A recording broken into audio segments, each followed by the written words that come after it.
सामान्य तौर पर जब भी किसी चीज के निर्माण की बात आती है ना, तो हमारे दिमाग में एक बहुत ही स्पष्ट तस्वीर उभरती है। बिल्कुल, एक बहुत ही तार्किक सी तस्वीर। हाँ, मतलब सोचकर देखिए कि एक बढ़ई है, वो बाजार से लकड़ी लाता है, अपने औजारों का इस्तेमाल करता है और उसे काट छील कर एक शानदार मेज बना देता है। सही बात है, यहाँ सब कुछ कितना साफ है। हाँ, बनाने वाला बढ़ई अलग है और जिस लकड़ी से मेज बनी है वो सामग्री बिल्कुल अलग है। और सच कहूं तो ये जो विभाजन है ना, बनाने वाले और बनने वाली चीज के बीच का, ये हमारे इंसानी दिमाग को एक तरह का सुकून देता है। बिल्कुल, हम हर चीज को अलग अलग बक्सों में बांट कर देखना पसंद करते हैं। हाँ, इससे दुनिया को समझना आसान हो जाता है। एकदम सही। बढ़ई, लकड़ी और मेज, तीनों के बीच एक साफ लकीर है। लेकिन जरा सोचिए, क्या हो अगर ये साफ सुथरी लकीर अचानक से गायब हो जाए? हाँ, ये एक दिलचस्प मोड़ है। क्या हो अगर वो बढ़ई सिर्फ लकड़ी का इस्तेमाल ना कर रहा हो, बल्कि वो खुद ही वो लकड़ी बन जाए? अरे बाप रे! और सिर्फ लकड़ी ही नहीं, वो खुद ही वो मेज बन जाए और उस मेज पर रखा हुआ कप भी खुद ही बन जाए। ये विचार सुनने में जितना अजीब और अकल्पनीय लगता है ना, असल में ये भारतीय दर्शन की सबसे गहरी गुत्थियों में से एक है। और आज के इस डीप डाइव में हम इसी दिमाग को चकरा देने वाले विचार की तह तक जाने वाले हैं। बिल्कुल, हम जिस वैचारिक परिदृश्य में आज कदम रख रहे हैं, वो हमारी रोजमर्रा की समझ को पूरी तरह से पलट कर रख देगा। हमारे सामने आज वेदांत दर्शन के कुछ बेहद जटिल लेकिन उतने ही शानदार विचार हैं, खास तौर पर वो दर्शन जिसे श्री वल्लभाचार्य और उनके बाद के विद्वानों ने आकार दिया। तो मुझे लगता है बिना किसी देरी के सबसे बुनियादी सवाल से शुरू करते हैं। हाँ, सवाल ये कि इस पूरे ब्रह्मांड को किसने बनाया और किस चीज से बनाया? इस सवाल का जवाब खोजने के लिए जब हम प्राचीन ग्रंथों की ओर देखते हैं, तो ऋग्वेद और तैत्तिरीय ब्राह्मण में एक बहुत ही रहस्यमयी प्रसंग मिलता है। अच्छा, क्या प्रसंग है वो? वहां एक सीधा सा प्रश्न पूछा गया है कि वो कौन सा वन था, वो कौन सा वृक्ष था जिसे तराशकर ये आकाश और पृथ्वी गढ़े गए।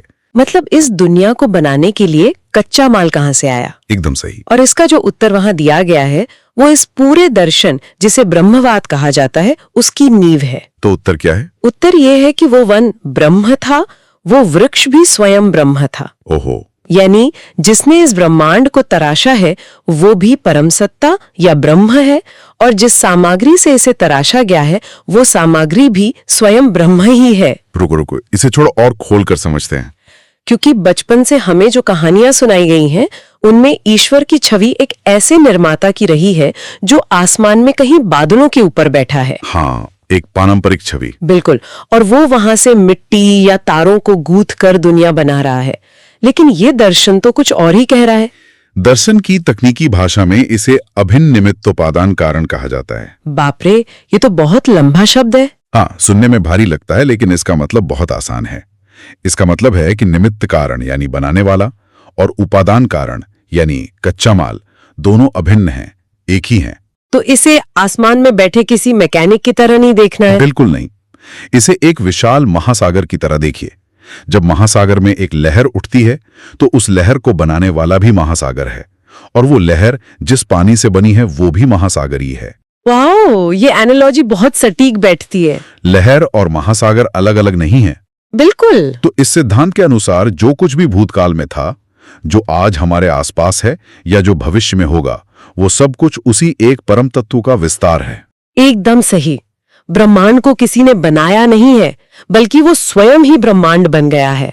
सृष्टिकर्ता और सृष्टि में कोई भेद नहीं है। लेकिन यहाँ एक बहुत ही बड़ी और स्वाभाविक उलझन पैदा होती है मेरे दिमाग में। हाँ, बताइए। दर्शन को पहली बार सुनता है। आना भी चाहिए। मतलब अगर सब कुछ उस परम शुद्ध ऊर्जा से बना है जिसमें कोई कमी नहीं है, तो फिर इस दुनिया में इतनी बीमारियां, इतना दुख और इतनी बुराई कहां से आ गई? एक बहुत ही वाजिब सवाल है। एक शुद्ध सोने से बने गहने में लोहे की जंग कैसे लग सकती है? इस सवाल का जवाब देने के लिए हमें भारतीय दर्शन के दो सबसे बड़े नजरियों के टकराव को समझना होगा। कौन से दो नजरिए? शंकराचार्य का मायावाद बनाम वल्लभाचार्य का ब्रह्मवाद। ठीक है, तो पहले मायावाद को देखते हैं। वो इस दुख और बुराई की समस्या को कैसे सुलझाता है? शंकराचार्य के अद्वैत वेदांत में इस समस्या को माया के सिद्धांत से सुलझाया गया है। अच्छा। उनका कहना है कि ये जो अपूर्णता और दुख हमें दिखाई देता है वो असल में सच है ही नहीं, वो एक भ्रम है, एक इल्यूजन है जिसे माया कहा गया। मतलब जैसे अंधेरे में पड़ी एक रस्सी को इंसान गलती से सांप समझ लेता है और डर जाता है। बिल्कुल, सांप सच नहीं है, वो सिर्फ हमारा अज्ञान है। ये तो बहुत तार्किक लगता है। अगर दुनिया में दुख है तो इसका मतलब है कि दुनिया एक सपना है, असली सत्य केवल वो शुद्ध भ्रम है। तर्क के हिसाब से ये मजबूत है, लेकिन वल्लभाचार्य का ब्रह्मवाद इसे पूरी तरह से खारिज कर देता है। अच्छा, वो इसे नहीं मानते? बिल्कुल नहीं। वल्लभाचार्य कहते हैं कि ये जगत कोई सपना या माया नहीं है, ये पूर्ण रूप से सत्य है, 100% वास्तविक है। 100%? हाँ, उनके अनुसार ये दुनिया ब्रह्म की कोई गलती नहीं है, बल्कि ये उसकी लीला है। एक मिनट, मैं यहाँ थोड़ा पुशबैक देना चाहूंगी। हाँ, बिल्कुल। अगर दुनिया बिल्कुल सच्ची है, कोई इल्यूजन नहीं है और शुद्ध ब्रह्म से ही बनी है, तो फिर वही सवाल वापस आता है कि इसमें पीड़ा और अंधकार क्यों है? हाँ, ये एक बड़ा विरोधाभास लगता है। अगर ये लीला है तो इतनी दर्दनाक क्यों है भाई? यहीं पर दर्शन एक बहुत ही बारीक और वैज्ञानिक तरीके से काम करता है। वो कैसे? दस्तावेज में स्पष्ट किया गया है कि ब्रह्म अपने अंशों को इस ब्रह्मांड में 3 अलग-अलग रूपों में प्रकट करता है। कौन से 3 रूप? जड़ यानी निर्जीव पदार्थ, जीव यानी आत्मा या हम सब, और अंतर्यामी यानी ईश्वर का रूप। ठीक है। और ये प्रकट करने का तरीका ब्रह्म के 3 मुख्य गुणों पर निर्भर करता है: सत यानी अस्तित्व, चित यानी चेतना, और आनंद। सत, चित और आनंद, जिसे सच्चिदानंद भी कहते हैं। एकदम सही। अब देखिए कि निर्माण कैसे होता है। हाँ, बताइए। जब पत्थर या लोहे जैसी निर्जीव चीजों का निर्माण होता है ना, तो ब्रह्म उनमें अपने आनंद और चेतना वाले अंश को छिपा लेता है। मतलब वो पूरी तरह से गायब नहीं होते, बस छिप जाते हैं। बिल्कुल। उन पत्थरों में केवल सत प्रकट रहता है, वे हैं, लेकिन उनमें चेतना या खुशी नहीं है। समझ में आ रहा है, पत्थर बस मौजूद है, लेकिन वो सोच नहीं सकता और ना ही वो खुश या दुखी हो सकता है। सही। अब जीवों की बात करते हैं, जैसे इंसान या जानवर। हाँ, हमारी बात करते हैं। जीवों में ब्रह्म सत और चित दोनों को प्रकट करता है, लेकिन आनंद वाले हिस्से को छिपा लेता है। ओहो, तो इसका मतलब है कि हम इंसानों में अस्तित्व भी है, सोचने समझने की चेतना भी है, लेकिन हमारा जो परफेक्ट आनंद वाला हिस्सा है वो अभी हिडन मोड में है। बिल्कुल। दुख और अज्ञानता इसलिए नहीं है कि ये दुनिया झूठी है, दुख इसलिए है क्योंकि हमारा मूल आनंद अभी छिपा हुआ है। ये तो बहुत गहरी बात है। और सबसे जरूरी बात, किसी चीज के छिपे होने का मतलब ये कतई नहीं होता कि उसका अस्तित्व ही नहीं है। यार, ये एनालॉजी तो आज के स्मार्टफोन जैसी हो गई। वो कैसे? जैसे फोन में सारे हार्डवेयर और फीचर्स मौजूद होते हैं, लेकिन कुछ प्रीमियम फीचर्स सॉफ्टवेयर के जरिए लॉक किए गए होते हैं। हाँ, बिल्कुल सही। वो फोन के अंदर ही है, बस अभी एक्सेसिबल नहीं है। इसका मतलब ये तो नहीं कि फोन झूठा या इल्यूजन है। बहुत ही सटीक उदाहरण दिया आपने। अज्ञानता केवल एक ऐसी अवस्था है जहां चेतना या आनंद पूरी तरह से अनलॉक नहीं हुए, लेकिन मूल रूप से इस ब्रह्मांड का हर एक कण उसी एक सत्य का हिस्सा है। ये तो सच में सोचने का नजरिया ही बदल देता है। और ये छिपने और प्रकट होने की जो बात है ना, इससे मेरे दिमाग में एक और चीज आ रही है। क्या? अगर चीजें सिर्फ छिप रही हैं या लॉक हो रही हैं, तो इसका मतलब है कि इस ब्रह्मांड में वास्तव में किसी भी चीज का कोई निर्माण या विनाश होता ही नहीं है। एकदम सही पकड़े हैं। इस दर्शन की शब्दावली में इसे आविर्भाव यानी प्रकट होना और तिरोभाव यानी गुप्त हो जाने की शक्तियों के रूप में समझाया गया है। आविर्भाव और तिरोभाव। हाँ, दर्शन शास्त्र कहता है कि कुछ भी नया पैदा नहीं होता और कुछ भी पूरी तरह से नष्ट नहीं होता। तो जब कुम्हार मिट्टी से घड़ा बनाता है, तो क्या वो घड़ा बना नहीं रहा है? सामान्य नजर में कुम्हार घड़ा बना रहा है, लेकिन ब्रह्मवाद के अनुसार मिट्टी के भीतर उस घड़े का रूप पहले से ही मौजूद था। अच्छा। कुम्हार ने सिर्फ उस रूप का आविर्भाव किया है, उसे प्रकट किया है। और कल को अगर वो घड़ा गिरकर टूट जाए तो वो नष्ट नहीं हुआ। उसका जो घड़े वाला रूप था वो वापस तिरोभाव यानी गुप्त अवस्था में चला गया। मिट्टी अभी वही है। इसे ना एक थिएटर के मंच की तरह विजुलाइज करते हैं। हाँ, ये एक अच्छा तरीका है। सोचिए, एक बहुत बड़ा मंच है और उस पर घना अंधेरा है। अचानक एक किरदार पर स्पॉटलाइट पड़ती है। ठीक है। वो किरदार हमें साफ दिखने लगता है, वो बोलता है, चलता है। ये आविर्भाव है। फिर उसका सीन खत्म होता है और वो मंच के उस कोने में चला जाता है जहां रोशनी नहीं है। बिल्कुल। और वो हमें दिखना बंद हो जाता है। हाँ, ये तिरोभाव है। लेकिन स्पॉटलाइट हटने का ये मतलब तो बिल्कुल नहीं है कि उस अभिनेता का अस्तित्व ही मिट गया। बिल्कुल नहीं, वो अभी वही है, बस हमारी आंखों के सामने से ओझल हो गया है। और अगर हम इस मंच वाले उदाहरण को आधुनिक विज्ञान से जोड़ें तो ये थर्मोडायनेमिक्स के पहले नियम जैसा ही लगता है। Law of conservation of energy. हाँ, ऊर्जा को न तो बनाया जा सकता है न ही नष्ट किया जा सकता है। ये केवल एक रूप से दूसरे रूप में बदलती है। ये तो बहुत ही समानता है। दर्शन और विज्ञान दोनों इस एक सवाल से बहुत जूझते रहे हैं कि शून्य से कुछ कैसे बन सकता है। हाँ, दार्शनिकों का सबसे पसंदीदा सवाल बिग बैंग से पहले क्या था। और इस सिद्धांत के पास इसका बहुत ही स्पष्ट और तार्किक उत्तर है। वो क्या? शून्य से कुछ बन ही नहीं सकता, क्योंकि शून्य का कोई अस्तित्व ही नहीं है। जो कुछ भी है वो हमेशा से विद्यमान था, क्योंकि हर चीज अंततः ब्रह्म है। ये बहुत पावरफुल है। जिसे हम पैदा होना या मरना कहते हैं, वो केवल हमारी सीमित इंसानी दृष्टि का परिणाम है। मतलब ये सिर्फ रूपों का प्रकटीकरण है और उनका वापस छिप जाना है। बिल्कुल। इतना विशाल, इतना सकारात्मक और इतना तर्क संगत दर्शन, ये हर चीज को कितनी खूबसूरती से एक साथ पिरोता है। लेकिन एक बात है। क्या बात है? इन सब के बावजूद जब हम भारतीय दर्शन के बारे में आम चर्चाएं सुनते हैं, तो ये ब्रह्मवाद शब्द उतना सुनाई नहीं देता जितना अद्वैत या अन्य शब्द सुनाई देते हैं। हाँ, ये एक बहुत ही प्रासंगिक पॉइंट है। और जब हम ऐतिहासिक दस्तावेजों को खंगालते हैं, तो वहां एक बहुत ही अजीब सा बौद्धिक विवाद सामने आता है। एक तरह के नामकरण या ब्रांडिंग का विवाद। हाँ, बिल्कुल ऐसा ही। ये विवाद शुरू कहाँ से हुआ? ये इतिहास का एक बहुत ही रोचक और थोड़ा विडंबनापूर्ण पहलू है। मूल आचार्य श्री वल्लभाचार्य ने इस दर्शन की जब स्थापना की थी, तो उन्होंने इसे ब्रह्मवाद कहना ही पसंद किया था। तो फिर ब्रह्मवाद शब्द पीछे कैसे छूट गया? देखिए, ब्रह्मवाद का सीधा और स्पष्ट अर्थ है वो दर्शन जो ये मानता है कि सब कुछ ब्रह्म है। ये एक बेहद सकारात्मक और सर्वसमावेशी परिभाषा है। हाँ, इसमें कोई नखरे नहीं है, सब कुछ बहुत साफ है। तो फिर नाम कैसे बदला? समय के साथ जब दर्शन शास्त्र के अखाड़ों में विद्वानों के बीच बहसें या शास्त्रार्थ होने लगे, तो प्राथमिकताएं बदल गई। शास्त्रार्थ मतलब डिबेट्स। हाँ, बाद के विद्वानों के काल में, जैसे श्री गिरधर जी के समय में, इस दर्शन को ब्रह्मवाद के बजाय शुद्धाद्वैत के नाम से ज्यादा पुकारा जाने लगा। लेकिन क्या शुद्धाद्वैत और ब्रह्मवाद का मतलब एक ही नहीं है? मतलब तो एक ही है। अगर दर्शन वही है, तो नाम बदलने से इतना क्या फर्क पड़ गया? ये तो ऐसा है जैसे किसी शानदार प्रोडक्ट का सिर्फ डिब्बा और नाम बदल दिया हो, अंदर का माल तो वही है ना। यही तो वो बिंदु है जहां गहराई से सोचने की जरूरत है। जब आप शुद्धाद्वैत शब्द को तोड़ते हैं, तो इसका अर्थ निकलता है शुद्ध और अद्वैत। ठीक है, और द्वैत मतलब दो नहीं है, सब एक है। और शुद्ध का मतलब यहां निकाला गया माया से रहित, यानी ये वो अद्वैत है जिसमें माया की मिलावट नहीं है। अच्छा, तो इसका मतलब है कि उन्होंने अपनी पहचान किसी सकारात्मक विचार पर खड़ी करने के बजाय इस आधार पर खड़ी कर दी कि हम क्या नहीं है। बिल्कुल, ये एक नकारात्मक परिभाषा बन गई। मतलब उन्होंने बस डिफेंड करने के लिए नाम बदल दिया। हाँ, इसका मुख्य उद्देश्य उस समय केवल शंकराचार्य के मायावाद का खंडन करना और शास्त्रार्थ में उन्हें हराना रह गया था। ये तो बड़ा अजीब है। प्राचीन भारतीय न्याय शास्त्र में इसे वितंडा या जल्प कहा जाता है। वितंडा? हाँ, जहां बहस जीतने की होड़ इतनी हावी हो जाती है कि इंसान अपने मूल और विशाल अर्थ को ही संकुचित कर लेता है। तो अपनी लकीर को स्वतंत्र रूप से लंबी करने के बजाय दूसरों की लकीर मिटाने पर ज्यादा जोर दिया जाने लगा। एकदम सही। ब्रह्मवाद शान से कहता था कि देखो, ये सब कुछ ब्रह्म है। ये एक पॉजिटिव स्टेटमेंट था। और शुद्धाद्वैत क्या कहने लगा?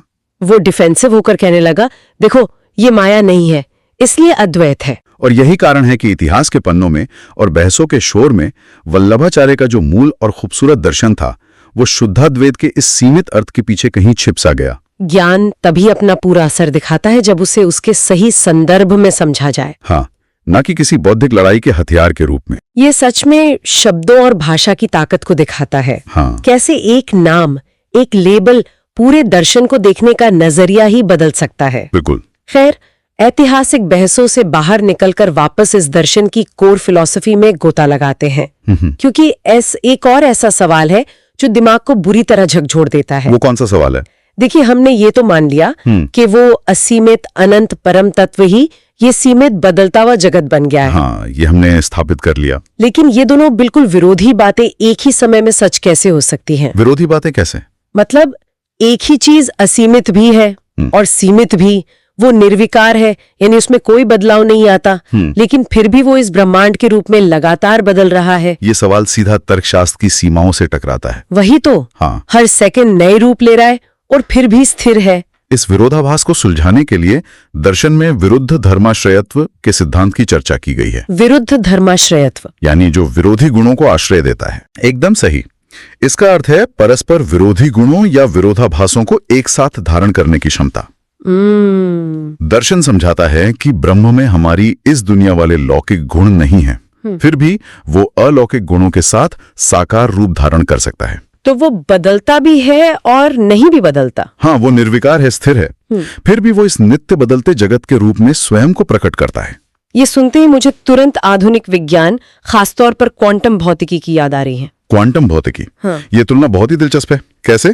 देखिए, क्वांटम मैकेनिक्स में एक बहुत ही प्रसिद्ध कॉन्सेप्ट है ना, वेव पार्टिकल डुअलिटी। हाँ, वेव पार्टिकल डुअलिटी। प्रयोगों में देखा गया है कि प्रकाश का एक कण एक ही समय में दो बिल्कुल अलग अलग अवस्थाओं में हो सकता है। बिल्कुल। वो एक तरंग की तरह भी बर्ताव करता है जो पूरे स्पेस में फैली होती है, और एक कण की तरह भी जो एक निश्चित जगह पर होता है। और ये दोनों बातें एक साथ सच हैं, भले ही हमारा दिमाग इसे पचा ना पाए। वही तो, हमारा इंसानी दिमाग हमेशा बाइनरी में सोचता है, या तो ये या फिर वो। सही बात है। या तो कोई चीज सफेद है या काली, या तो स्थिर है या चल रही है।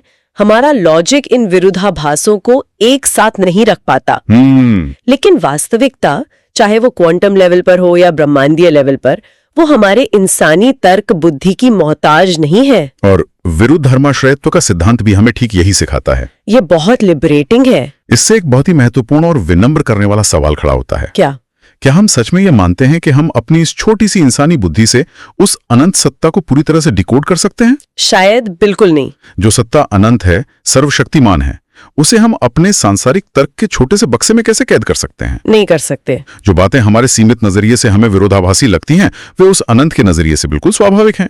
वो विरोधाभासों का घर है। क्या बात है! मतलब जहां हमारा लॉजिक दम तोड़ देता है, वहां से उस असीमित की शुरुआत होती है। बिल्कुल। तो अगर हम आज के इस पूरी चर्चा के धागों को एक साथ समेटें, तो हमने बहुत से भ्रम तोड़े हैं। हमने देखा कि ये जगत कोई सपना या माया नहीं है, बल्कि उस पूर्ण सत्य का ही एक वास्तविक प्रकटीकरण है। जी। हमने आविर्भाव और तिरोभाव के विज्ञान को भी समझा। बिल्कुल। जहां कुछ भी पैदा या नष्ट नहीं होता। हाँ, बस मंच पर आता है और अंधेरे में चला जाता है। हमने ये भी देखा कि कैसे ब्रह्मवाद एक सकारात्मक नजरिया था, और कैसे ऐतिहासिक बहसों ने इसे शुद्धाद्वैत के सीमित अर्थ में उलझा दिया। और सबसे अंत में हमने क्वांटम फिजिक्स की तरह उस अनंत के विरोधाभासों को गले लगाना सीखा। लेकिन चर्चा को खत्म करने से पहले एक ऐसा विचार है जिसने मेरे सोचने का नजरिया पूरी तरह से पलट दिया है। अच्छा, वो कौन सा विचार है? ये एक ऐसा विचार है जो सच में रातों की नींद उड़ा सकता है। कहीं आप उस विचार की तो बात नहीं कर रही जो कर्म और स्वर्ग नर्क की पूरी धारणा को हिजड़ से हिला देता है? बिल्कुल वही विचार।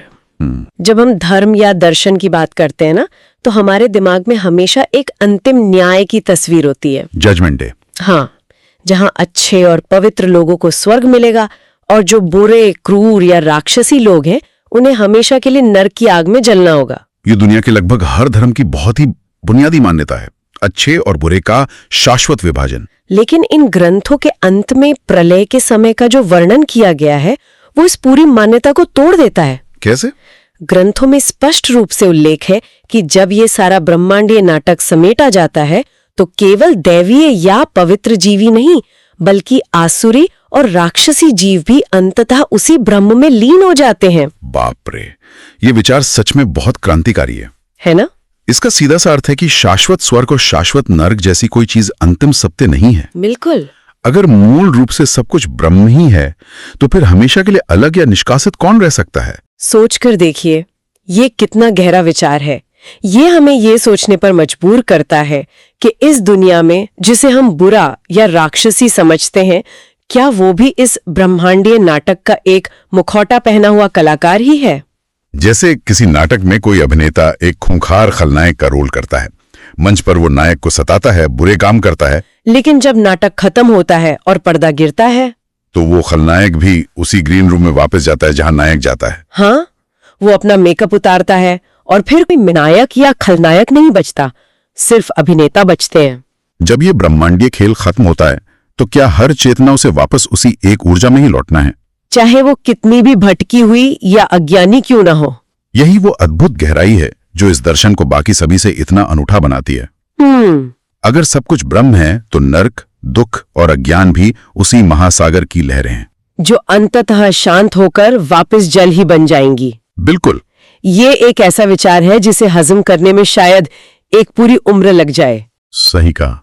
इसलिए जब भी इस दुनिया को समझने की कोशिश की जाए, किसी भी चीज के बनने या बिगड़ने को देखा जाए, तो उस बढ़ई और लकड़ी वाले उदाहरण को जरूर याद रखा जाना चाहिए। बिल्कुल याद रखना चाहिए। क्योंकि इस विशाल ब्रह्मांड की कार्यशाला में बढ़ई सिर्फ मेज नहीं बना रहा है, वो खुद वो लकड़ी है, वो खुद वो मेज है, और अंततः वो खुद ही उस मेज पर बैठने वाला भी है।